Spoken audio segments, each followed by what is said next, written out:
Mahidhar vibes. మనం అతని ఛానల్‌ని కొన్ని సంవత్సరాల నుంచి చూస్తున్నాం అందరం కలిసి.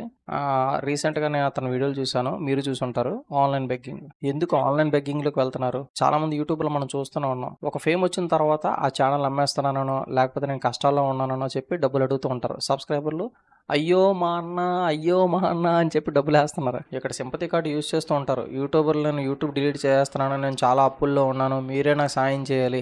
ఇది ఎలాగుందంటే 100 మంది సబ్స్క్రైబర్లు ఉన్నారనుకో, ఆ 100 మందిలో 10 మంది కలిసి వాడికి సాయం చేసినా ఎంతో కొంత డబ్బులు వస్తాయి.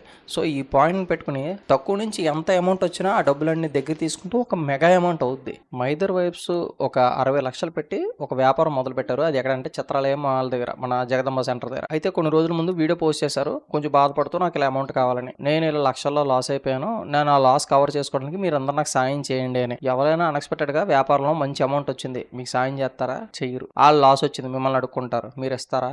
ఇవ్వకూడదు. అది అర్థం చేసుకోండి. అది బెగ్గింగ్ చేస్తున్నారు, ఆన్లైన్లో మీ డబ్బులంతా లూటీ చేస్తున్నారని తెలుసుకోవాలి అంతే. ఇలాంటి ఆన్లైన్ బెగ్గింగ్కి కొంచెం దూరంగా ఉండండి. అసలే మా తెలుగు వాళ్ళది సున్నితమైన గుండె కదా, అవి చూసిన తర్వాత ఎంతో కొంత అమౌంట్ వేస్తే ఆయన గట్టెక్కుతారన్న ఆలోచనతోనే ఎంతో కొంత వేస్తున్నారు. ఇప్పటికి ఒక 4 లక్షల రూపాయలు వెనకేసుకున్నారు. ఈ రోజుల్లో ప్రతి మనిషికి ఎంతో కొంత అప్పు ఉంది. ఆ అప్పుని తీర్చుకోవడానికి వాళ్ళు చేసే ఉద్యోగంతోనో లేకపోతే వ్యాపారంతోనో చేసి దాన్ని తీర్చుకుంటున్నారు. ఇలా ఆన్లైన్లోకి వచ్చి డబ్బులు అడుక్కోవడం అన్నది కరెక్ట్ కాదు.